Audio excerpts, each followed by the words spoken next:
Olá, pessoal. Eu sou o professor Jefferson Botelho. Trabalho com direito penal, processo penal e teoria geral do processo. No encontro de hoje, vamos trabalhar a questão dos crimes praticados por particulares contra a administração pública em geral. Assunto importante, assunto que tem chamado a atenção de examinadores de concurso, e por se tratar de um tipo penal ou de um capítulo desse título tão importante, Crimes contra a Administração Pública, um título muito longo, nós vamos dividir em dois encontros. Então, nesta primeira aula de hoje, vamos trabalhar o crime de usurpação de função pública e vamos até o crime de desacato, artigo 328, até o artigo 331 do Código Penal. Vamos lá. Então, nós estamos diante do capítulo 2º dos crimes cometidos por particulares contra a administração pública. Artigos 328 até o artigo 337 do Código Penal brasileiro. Como se percebe, nós temos desde o artigo 328 até o 337, letra A, uma relação importante de condutas criminosas muito exigidas em concurso público e quando em vez a própria mídia trabalhando essa questão desses tipos penais. Então hoje vamos trabalhar usurpação de função pública, resistência, desobediência e o crime de desacato. Na aula seguinte, vamos trabalhar o tráfico de influência, a corrupção ativa, o descaminho e o contrabando, o impedimento, perturbação ou fraude de concorrência, a inutilização de edital ou de sinal, subtração ou inutilização de livro ou documento, e o crime de sonegação de contribuição previdenciária. E aí na frente eu coloco se é inquérito ou se é termo circunstanciado de ocorrência, dependendo do tamanho da pena, da quantidade da pena. Né? Se for até 2 anos em abstrato, a competência, via de regra, é do juizado especial criminal. Acima de 2 anos, aí delegado de polícia, seja delegado na esfera estadual ou delegado federal, vai ter que instaurar o competente inquérito policial. Pois bem, os delitos relacionados acima, eles são classificados como crimes praticados por particulares contra a administração pública. E aí surgiu aquela grande celeuma na doutrina brasileira, e ainda persiste, não é um ponto pacífico, se esse tipo de delito pode ser praticado pelo servidor público, né, que venha a usurpar a função pública.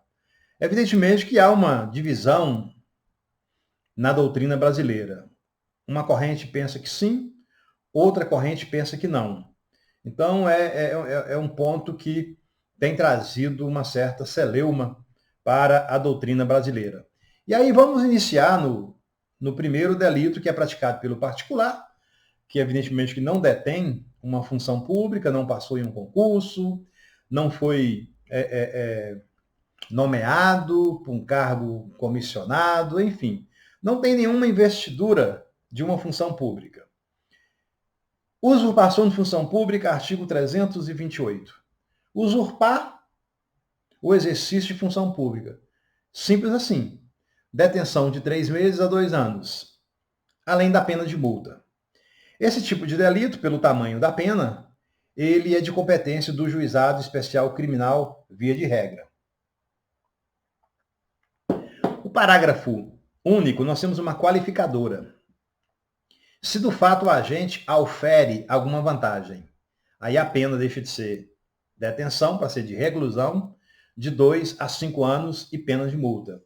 Aqui já não tem mais a hipótese do TCO, do termo circunstanciado de ocorrência. Neste caso, o delegado de polícia, ao tomar conhecimento, vai agir de ofício, instaurando o competente inquérito militar, se for da esfera militar, ou o inquérito policial, se for da esfera comum. Bom, e aqui nós temos análise do núcleo do tipo. Usurpar significa alcançar sem um regular direito. É aquilo que você alcança, que você busca, sem fazer jus, sem fazer direito, sem passar pelos trâmites legais na ocupação de uma função pública ou investimento no cargo público. O sujeito ativo vai ser qualquer pessoa, para uma corrente, inclusive o funcionário público, e o sujeito passivo é a administração pública.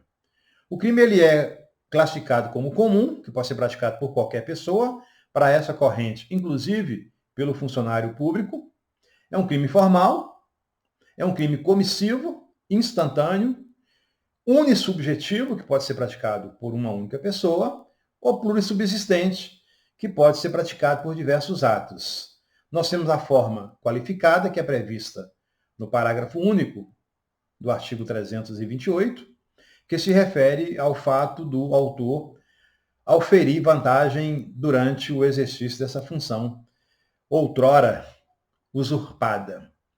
Bom, a doutrina, entretanto, tem entendido que exige-se, para a configuração desse tipo de delito, a necessidade pela prática de pelo menos um ato pelo autor da função usurpada. Então, a doutrina entende que o usurpador tem que cometer pelo menos um ato, utilizando a qualidade usurpada de funcionário ou atinente à função para que se caracterize o tipo de delito. Nós temos duas condutas assemelhadas que não são consideradas crime. Entretanto, tem previsão no artigo 45 e 46 da Lei das Contravenções Penais, que, na verdade, trata-se de um decreto 3.688 de 1941. O artigo 46 refere-se à contravenção de simulação da qualidade de funcionário público. Só isso, né? É um crime que o pessoal disse na doutrina, né? Crime vagabundo, é o crime anão, não é? Que, na verdade, o outro critica a expressão, porque não é um crime, porque é uma contravenção, é uma conduta contravencional, enfim. São essas divergências doutrinárias que a gente assiste por aí. Significa que o indivíduo se diz funcionário, mas não pratica nenhum ato atinente àquela função anunciada, aquela função pública anunciada. E o artigo 46, a gente vê com uma certa frequência hoje no meio social. E muita gente não tem noção que trata-se de uma infração penal, né? Trata-se de uma modalidade de infração penal, que é considerada contravenção penal, que se refere à contravenção de usurpação de função pública uniformizada. Significa que o indivíduo se diz funcionário público, que trabalha fardado, por exemplo, se diz passar por policial militar, por policial do Exército, basta se apresentar com um fardamento, com uma vestimenta de uma função pública uniformizada. Temos também aqui a reprodução da conduta típica contravencional, fingir-se funcionário público, basta esse ato, prisão simples de 1 a 3 meses, ou multa, é uma pena que é alternativa, o juiz opta pela prisão simples ou pela pena pecuniária consistente numa multa. E o artigo 46, que eu disse acontecer com uma certa incidência no nosso meio social, muita gente nem conhecimento tem, né, que está praticando uma conduta contravencional, é usar publicamente de uniforme, distintivo, de função pública que não exerce. Ou então ele vai usar indevidamente de sinal, de distintivo, ou denominação cujo emprego seja regulado por lei. Então aqui a pena é pena de multa. Pena de multas, evidentemente, se o fato não constitui infração penal mais grave. Se ele passa a exercer algum ato, pode caracterizar o crime de usurpação de função pública que é previsto no Código Penal agora, no artigo 328, é esse artigo que nós estamos examinando. Bom, o artigo 329, ele diz respeito ao crime de resistência, tá? O artigo 329 do Código Penal. Opor-se à execução de ato legal, mediante violência ou grave ameaça, a funcionário competente para executá-lo ou a quem lhe esteja prestando auxílio. Então, aqui é importante. É uma oposição à execução de um ato legal, esse ato praticado pelo próprio funcionário, ou então aquele que esteja prestando auxílio a esse funcionário legítimo para a sua prática, evidentemente por meio do emprego de violência ou até mesmo a chamada grave ameaça ao funcionário competente para executar esse ato. Aqui a pena é de detenção de 2 meses a 2 anos, também pelo tamanho da pena, a gente já percebe de antemão que trata-se de delito de competência do Juizado Especial Criminal, previsto na Lei 9.099, de 95. Aí nós temos aqui 2 parágrafos importantes, né? Nós temos uma qualificadora no parágrafo 1º, se o ato em razão da resistência deixa de executar, a pena é de reclusão de 1 a 3 anos. Neste caso aqui, pelo tamanho da pena mínima, dependendo da situação do autor, se atender a algumas condições exigidas por lei, pode-se aplicar a chamada suspensão condicional do processo, que é previsto no artigo 89 da Lei 9.099, né? Que é uma forma do chamado sursi processual, né? Que é chamado hoje pela doutrina. E nós temos também aqui o parágrafo 2º. As penas deste artigo são aplicáveis sem prejuízo da correspondente à violência. Por quê? Porque o delito ele é praticado mediante violência ou grave ameaça. Se o servidor sofre uma violência, uma lesão de natureza grave ou gravíssima, conforme foi a hipótese prevista no artigo 129, parágrafos 1º e parágrafo 2º, aí vai qualificar, majorar esse tipo de pena, e ele também pode responder em crime de concurso, né? Evidentemente que pode ser um concurso formal, previsto no artigo 70 do Código Penal, por esse delito praticado contra a administração pública e também contra a pessoa, se for o caso.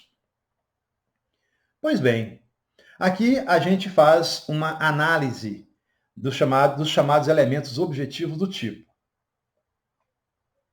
A conduta típica consiste em opor-se à execução de ato legal, o ato praticado pelo servidor, pelo funcionário, há de ser legal, mediante violência ou grave ameaça a esse servidor que está praticando o ato em razão da competência que lhe é investido, ou alguém que esteja auxiliando esse servidor, esse funcionário público.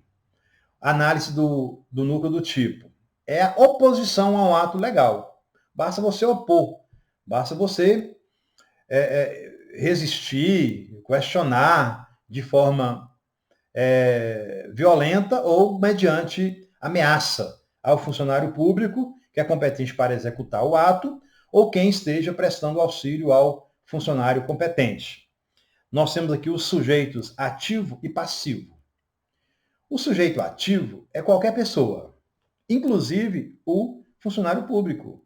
Então, muito embora esse crime de usurpação de função pública esteja previsto nos crimes praticados pelo particular contra a administração pública, nada obsta que o próprio servidor pratique esse delito. Existe uma corrente em contrário, mas eu acredito que essa corrente que eu acabo de afirmar seja uma corrente muito mais coerente, muito mais ponderável, razoável, para se entender. O sujeito passivo é a administração pública, que está tendo um ato seu questionado, né? Inclusive mediante violência ou grave ameaça ao funcionário competente para executar este ato, né? Está tirando a legitimidade da administração pública, que tem um poder de império, tem um poder da força, mediante o exercício legal e legítimo do direito.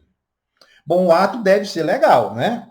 Para caracterizar o crime de resistência, o ato ao qual se opõe, ele deve ser legal. Porque se for um ato ilegal, pode ser que quem esteja praticando o delito é o funcionário público, que pode ser um crime de abuso de autoridade, né?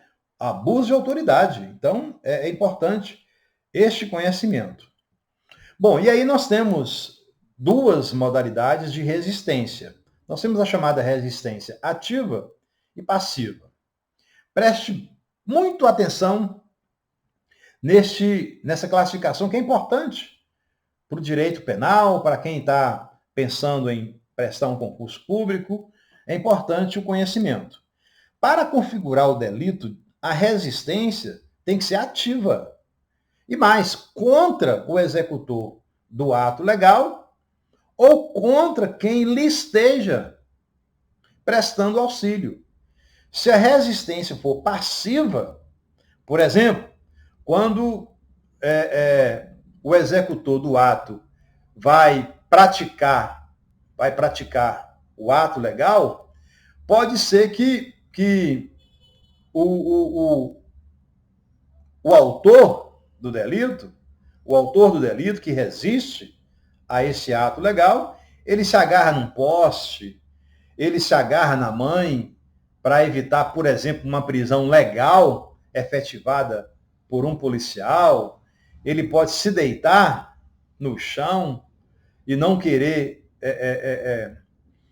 ceder àquela execução da ordem legal do servidor público, no caso de uma prisão. Mesmo que se for um cidadão, às vezes, com sobrepeso, que se deita no chão para evitar que o policial possa levá-lo, né? Ele está resistindo, mas só que essa resistência, ela é passiva. Logo, não há que se falar, não há que se configurar o crime em apreço, né? Então, esse delito não vai configurar. Muito embora nós tenhamos uma posição dizendo que se o cidadão resiste passivamente, essa conduta dele de segurar ou de se agarrar no poste, ou na mãe dele, ou numa irmã, num parente, segurar num obstáculo, ou segurar, enfim, em algum objeto para evitar que ele seja preso, por exemplo, evidentemente que uma posição doutrinária, a princípio, né, minoritária, diz que seria uma conduta prevista no artigo 330, que é o próximo artigo, que é o crime de desobediência. Mas eu acredito que não, acredito que seja até um anseio de liberdade por parte do autor desse tipo de delito, que está ali esperneando, tentando evitar a sua prisão. É mais um anseio de liberdade. Hoje, se o cidadão que está recolhido ao cárcere privado, se ele danifica a cela, tem posição dizendo que ele não teria praticado crime de dano contra o patrimônio público, na sua forma lá do artigo parágrafo único do artigo 163, né, do Código Penal, você imagina um cidadão que se agarra num poste ou na mãe dele para evitar que ele seja preso, uma vez que está praticando um crime ou tenha um mandado de prisão aberto em seu desfavor, seja prisão preventiva, seja prisão temporária, seja uma prisão civil, pelo inadimplemento inexcusável do chamado débito alimentar, não é isso? Então vamos lá. Funcionário competente. Não basta que a resistência seja contra funcionário público. Tem que ser funcionário público competente para executar o ato.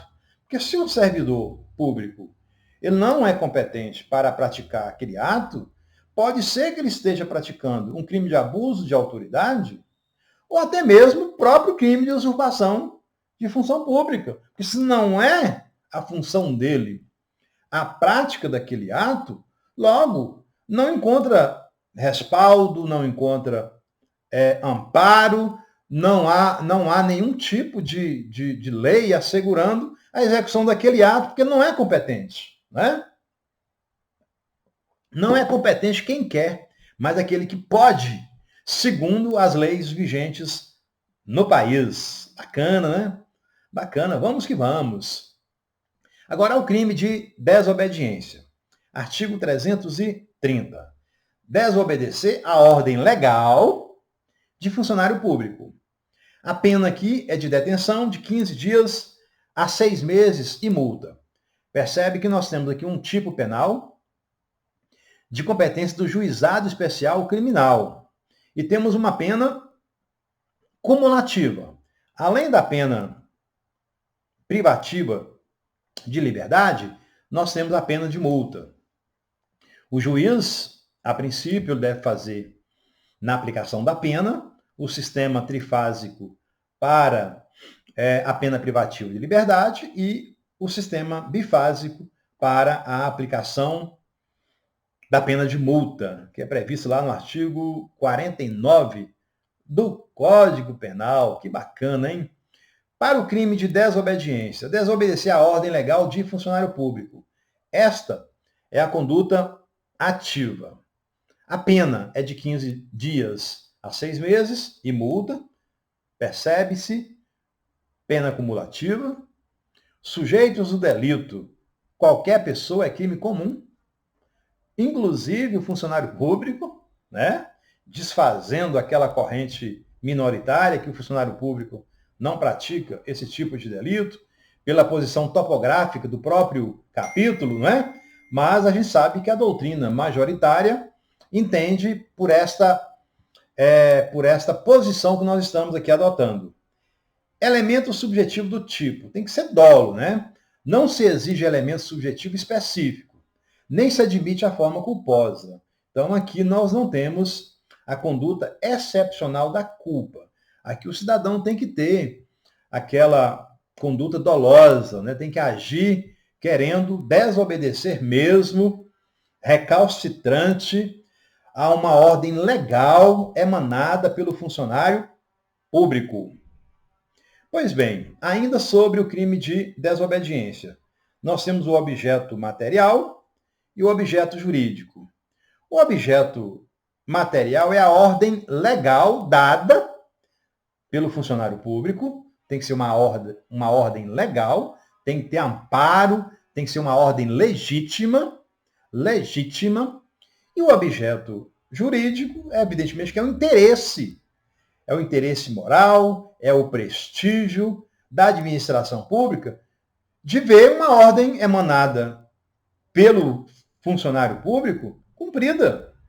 A ordem legal não se discute, tem que cumprir a ordem. Isso a gente aprende desde os primórdios nos bancos da faculdade. E aqui nós temos uma classificação bem interessante. É um crime comum, é um crime formal, é um crime de forma livre, comissivo, omissivo ou omissivo impróprio, é um crime instantâneo, porque não é permanente, é um crime unissubjetivo, porque não é plurissubjetivo, não é de concurso coletivo e nem delito coletivo, é um crime unissubsistente, ou pode ser também plurissubsistente, depende, a forma adotada vai admitir o crime tentado, né? A forma tentada. E para fechar hoje essa nossa primeira aula, primeiro encontro, vamos tratar desse crime muito interessante, que é o crime de desacato, que tem surgido hoje no Brasil acirradas discussões em torno da sua conduta, principalmente através aí de alguns documentos internacionais, o Pacto de São José da Costa Rica, lá no artigo 13, que a gente vai ver, o controle de convencionalidade, enfim. Vamos lá para a gente analisar as elementares do tipo penal. Pois bem, senhores. Artigo 331. Desacatar funcionário público no exercício da função ou em razão dela. Eu vou repetir. Desacatar funcionário público no exercício da função ou em razão dela. Pena 6 meses a 2 anos ou multa. Então nós temos aqui uma conduta criminosa de competência do Juizado Especial Criminal.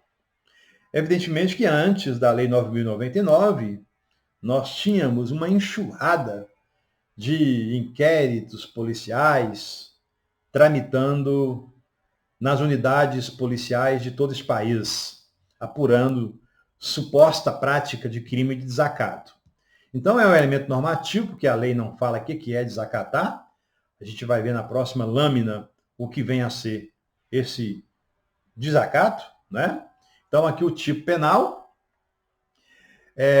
delito bem comum hoje no meio forense, a gente tem esse tipo de conduta criminosa, com o advento da Lei 10.259, que instituiu os juizados especiais federais, passou a ser considerado como delito de menor potencial ofensivo, não se instaurando mais, a partir dessa data, o inquérito policial, mas lavando tão somente o TCO, que é o termo circunstanciado de ocorrência, onde vai o delegado de polícia colher a oitiva do autor, deverá ser conduzido à delegacia de polícia, ele vai ser ouvido e, se não tiver uma outra determinação contrária, ele assumirá o compromisso de comparecer ao juizado especial, tão logo seja intimado, e logo ele será liberado. Então, aqui, o delegado de polícia vai adotar esse tipo de conduta procedimental. Acontece com maior incidência envolvendo agentes públicos da nossa valiosa Polícia Militar, porque quem está no fronte ali, está à frente do trabalho diretamente, pode ser praticamente alvo desse tipo de delito. Para que o delito se configure, necessário se faz que o servidor público sinta-se de fato atingido pela ofensa que lhe foi dirigida, não é? Que foi dirigida. Evidentemente que, mesmo que ele não sinta essa ofensa, mas causou um desprestígio, um menoscabo para a administração pública, parte da doutrina entende que o delito estará configurado. O bem juridicamente protegido vai ser a chamada administração pública. A chamada administração pública. Pois bem, ainda analisando o crime de desacato, nós temos aqui sujeito ativo. É qualquer pessoa, inclusive o funcionário público, ele pode desacatar um outro funcionário público. Essa é a posição, via de regra, aceitável. E o sujeito passivo é o Estado, né? Que a gente vai ver aqui esse tipo objetivo. Consiste em o particular, ou até mesmo o funcionário público, ofender ou desprestigiar o funcionário público. Ótimo. O funcionário público, por equiparação, não sofre esse tipo de desacato, aquele lá do parágrafo 1º do artigo 327 do Código Penal. Evidentemente que as palavras difamatórias, injuriosas ou caluniosas, por se caracterizarem ofensa à administração pública, ao servidor, vai configurar o crime de desacato. Até mesmo o ato agressivo, a violência física, o próprio riso irônico do autor diante de uma ordem, diante de um fato legal praticado pelo funcionário público, pode caracterizar esse tipo de delito. Pois bem, sobre a presença do ofendido no local dos fatos. A lei entende que é necessária a presença do ofendido, é necessário que ele presencie, direta ou indiretamente, essa ofensa. É verdade. Então, o ofendido deve estar cara a cara com o ofensor, ou ao lado do ofensor, quando o ofensor, se fala mal do servidor. Então, é necessário, se você manda uma carta, uma correspondência para um servidor público, ofendendo ele, a honra dele, por exemplo, vai caracterizar um outro tipo de delito. Não vai caracterizar o delito de desacato. Pode caracterizar, dependendo da situação, da conduta criminosa, crimes contra a honra previstos lá no Código Penal, crimes contra a pessoa, né? Lá no artigo 138, que é o crime de calúnia, 139, que é o crime de difamação, e o artigo 140, que é o crime de injúria. Muito bem, muito bem. Pluralidade de funcionários. Se a ofensa for dirigida a mais de um funcionário público, ou seja, se houver pluralidade de funcionários, o crime será único. Então, aqui é uma posição da doutrina. Evidentemente que se forem vários os funcionários atingidos, isso vai só pesar quando da aplicação da pena. Se ficar configurado o delito, o juiz vai ter que observar, né, na aplicação da pena as normas determinadas pelo artigo 59 até o artigo 68 do Código Penal. No tocante à consumação e à tentativa, esse delito ele consuma-se com a ofensa.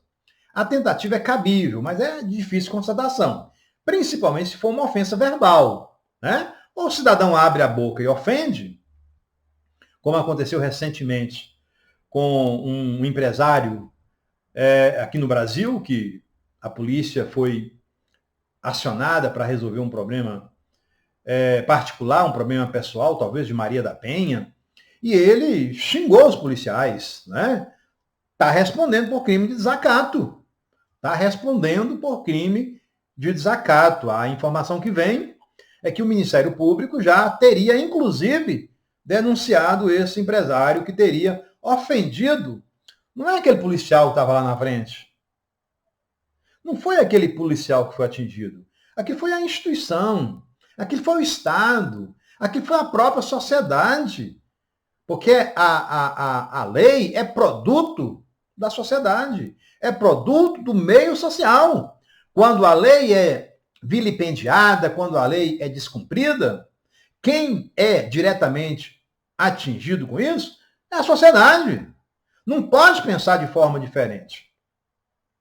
Bom, classificação desse tipo de delito. É um crime comum, pode ser praticado por qualquer pessoa, inclusive pelo próprio servidor público. É um crime formal, é um crime comissivo, instantâneo, unissubjetivo e plurissubsistente. A pena é de 6 meses a 2 anos ou multa. Aqui nós temos a situação do juizado especial criminal.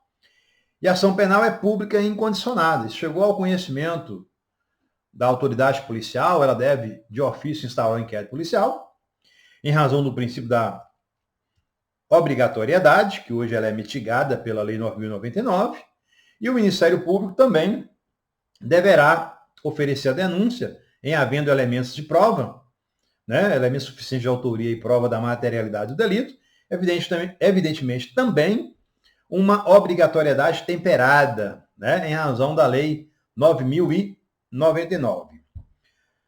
Bom, uma outra situação que ganha relevo no direito brasileiro é no tocante a essa relação do desacato com uma pessoa embriagada, com o autor, o suposto autor, embriagado. E aí nós temos essa relação de embriaguez e desacato.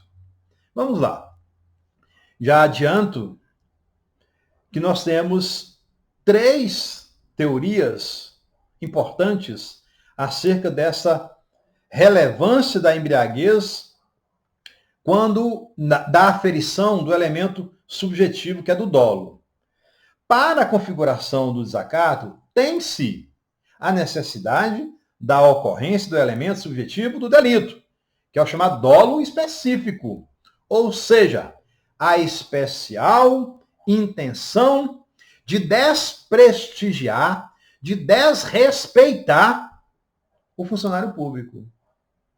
Dessa forma, relativamente à relevância da situação dessa embriaguez frente à ocorrência do delito previsto no artigo 331, nascem 3 teorias, a saber: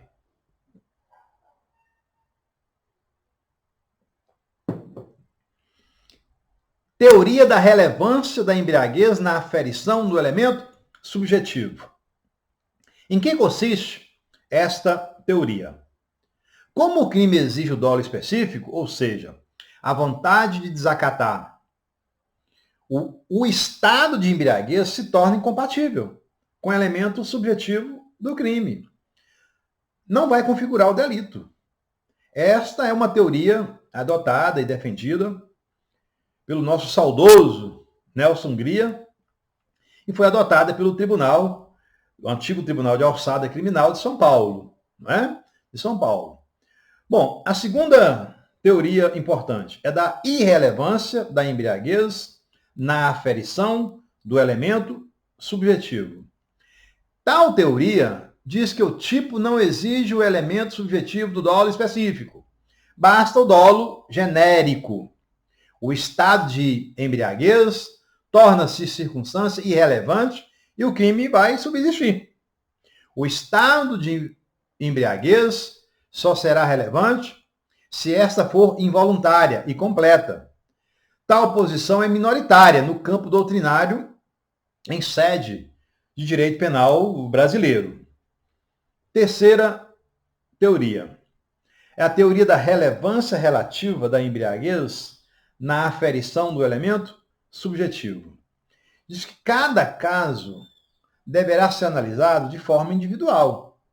Faz-se necessário observar o grau de embriaguez do ofensor, do autor. Se a sua embriaguez permite que não tenha consciência do ato, né, que está praticando, evidentemente, ele não vai praticar o crime, né? Ele não vai praticar o delito. Então, aqui, cada caso deverá ser analisado isoladamente. Me parece que esta teoria da relevância relativa é uma teoria mais ponderável, é uma teoria mais importante, mais sensata. Você pega um cidadão lá em estado de ebriez completa, já naquela situação ali que está sendo carregado, onde às vezes vai um policial fazer uma abordagem, até para prestar um socorro a esse autor, que às vezes estaria ali até praticando uma contravenção penal, de se apresentar publicamente de forma escandalosa, não é? E aí ele xinga, por exemplo, o policial, ele não tem noção que está querendo ali xingar, que está querendo agredir, desprestigiar, causar um menoscabo ao prestígio da chamada administração pública. E para finalizar essa primeira aula, esse primeiro encontro, nós temos 2 decisões da 5ª e da 3ª turmas do STJ sobre esse crime de desacato. Recentemente, a própria imprensa brasileira noticiou que o crime de desacato teria desaparecido do direito penal. Não é? Foi em face desse caso concreto julgado pelo STJ, de um homem que havia sido condenado a 5 anos e 5 meses de reclusão pela prática de crime de roubo de uma garrafa de bebida avaliada em R$9. E aí, durante ali a abordagem, a prisão, ele teria desacatado e teria, inclusive, resistido à prisão, né, que foi dada a voz de prisão, um ato legal praticado pelo funcionário público, e durante esse enredo criminoso, ele teria desacatado os policiais que foram cumprir essa ordem legal. Neste caso da 5ª turma, os ministros afastaram a condenação pelo crime de desacato. E aí nós temos uma situação importante, que é a tipificação do crime de desacato, chama desacato à autoridade, não é? na verdade, não é desacato à autoridade, é desacatar a ordem do funcionário público, que, evidentemente, que por se tratar de um funcionário público, ele tem uma carga de autoridade em razão da relevância do ato praticado por ele. Mas não necessariamente autoridade, mas isso já se tornou normal chamar de desacato à autoridade no Brasil. O crime é de desacato. E aí nós teríamos uma ponderação entre essa conduta do artigo 331 do Código Penal, que prevê o crime de desacato, e esse artigo 13 da Convenção Interamericana dos Direitos Humanos, que é o chamado Pacto de São José da Costa Rica, que o Brasil ratificou em 92. Esse pacto é de 69. Em 92, por meio do decreto 678 de 92, o Brasil acaba ratificando e assumindo o compromisso perante a comunidade internacional de cumprir as normas inseridas nesta convenção, nesse Pacto de São José da Costa Rica. E aí esse artigo 13 ele é importante, que ele fala sobre a liberdade de pensamento, sobre a liberdade de expressão, que também é tratado na Constituição Federal, no artigo 5º. E aí nós temos aqui 5 itens importantes ligados à manifestação do pensamento e da expressão. Toda pessoa tem o direito à liberdade de pensamento e de expressão. Esse direito inclui a liberdade de procurar, de receber e difundir informações e ideias de qualquer natureza, sem considerações de fronteiras, verbalmente ou por escrito, ou de forma impressa ou artística, ou por qualquer outro meio de escolha. Está no item 1. O item 2º. O exercício do direito previsto no inciso precedente não pode estar sujeito à censura prévia, mas a responsabilidade ulteriores, que devem ser expressamente previstas em lei e que se façam necessárias para assegurar o quê? O respeito dos direitos e da reputação das demais pessoas, a proteção da segurança nacional, da ordem pública, da saúde, da moral públicas. E aí vem o item 3º, não se pode restringir o direito de expressão por vias e meios indiretos, tais como abuso de controles oficiais ou particulares, de papel de imprensa, de frequências radioelétricas ou de equipamentos ou aparelhos usados na difusão de informação, nem por quaisquer outros meios destinados a obstar a comunicação e a circulação de ideias e de opiniões. Importante, hein? Veja bem a amplitude desse item 3º do artigo 13. Item 4. A lei pode submeter os espetáculos públicos à censura prévia, com o objetivo exclusivo de regular o acesso a eles para a proteção moral da infância e da adolescência, sem prejuízo do disposto no item 2º.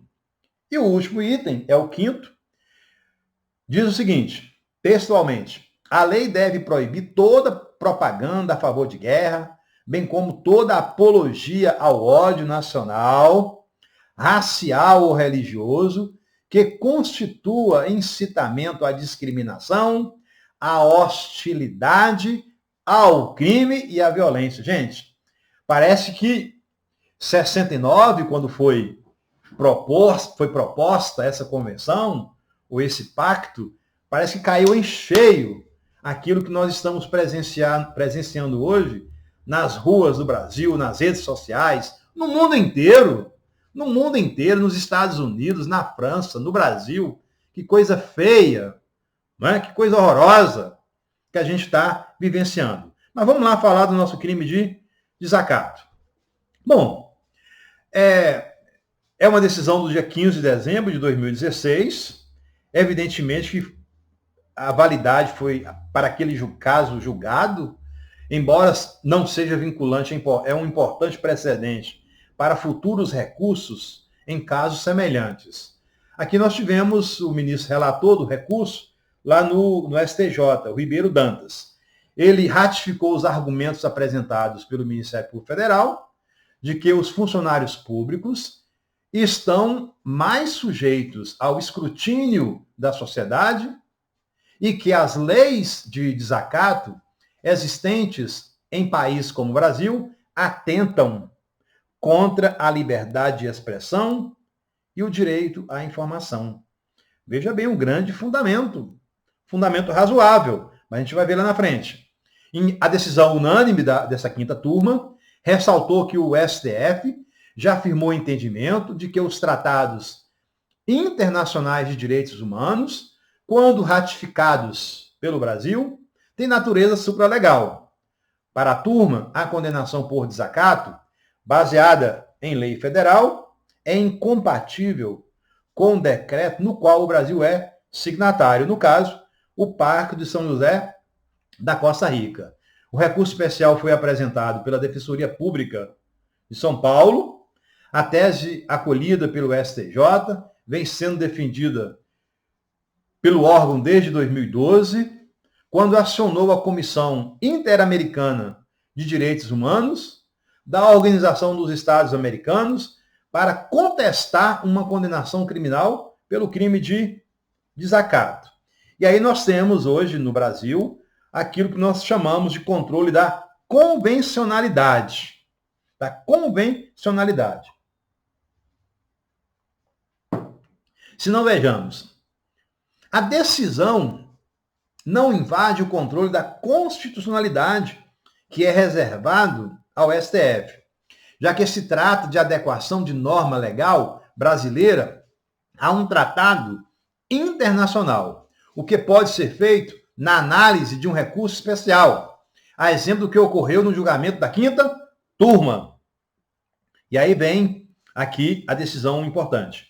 O controle da convencionalidade não se confunde com o controle da constitucionalidade, uma vez que a posição supralegal do Tratado de Direitos Humanos é bastante para superar a lei ou ato normativo interno que lhe for contrária, abrindo ensejo ao recurso especial.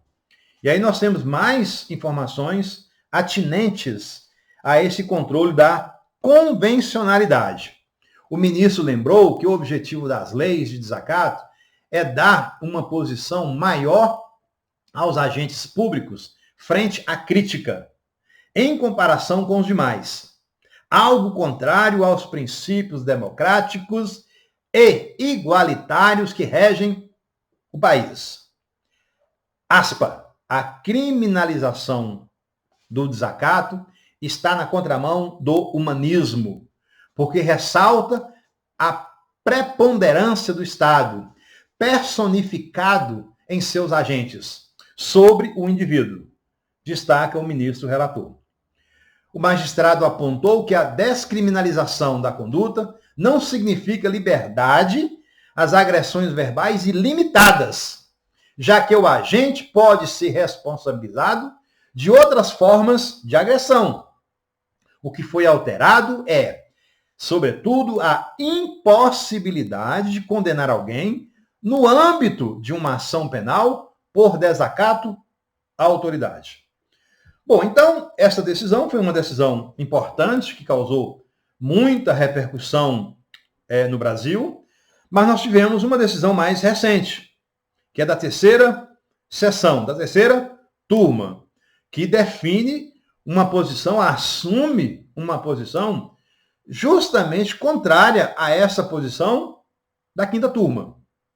Por maioria, os ministros da terceira sessão do STJ decidiram que desacatar funcionário público no exercício da função ou em razão dela continua a ser crime conforme previsto no artigo 331 do Código Penal. E continua, segundo o ministro Antônio Saldanha Palheiro, autor do voto vencedor, a tipificação do desacato como crime é uma proteção adicional ao agente público contra possíveis ofensas sem limites. Fecha aspas. Para o magistrado, a figura penal do desacato não prejudica a liberdade de expressão, pois não impede o cidadão de se manifestar, desde que eu faça com civilidade e educação. Fecha aspas. Nós temos que, ainda sobre este tema da terceira sessão, o ministro destacou que a responsabilização penal por desacato existe para inibir excessos e constitui uma salvaguarda para os agentes públicos expostos todo tipo de ofensa no exercício de suas funções. E aí vem uma decisão do nosso querido ministro Rogério Schietti, que dignifica a nossa justiça brasileira, nosso estado de Minas Gerais e a nossa querida Juiz de Fora. Ele acompanhou o voto do vencedor e diz que a exclusão do desacato como tipo penal não contraria benefício concreto ou não traria benefício concreto para o julgamento dos casos de ofensas dirigidas a agentes públicos.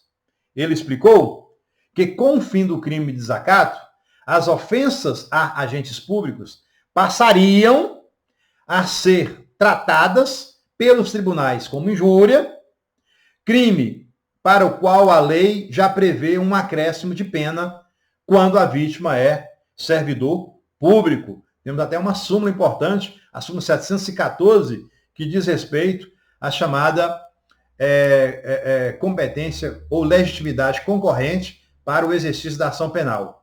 O nosso ministro ainda, Rogério Cruz Schietti, lembrou que, apesar da posição da Comissão Interamericana de Direitos Humanos ser contrária à criminalização do desacato, a Corte Interamericana de Direitos Humanos, que é o Pacto de São José da Costa Rica, órgão que efetivamente julga os casos envolvendo indivíduos e estados, já deixou claro, em mais de um julgamento, que o direito penal pode responder a eventuais excessos de liberdade de expressão.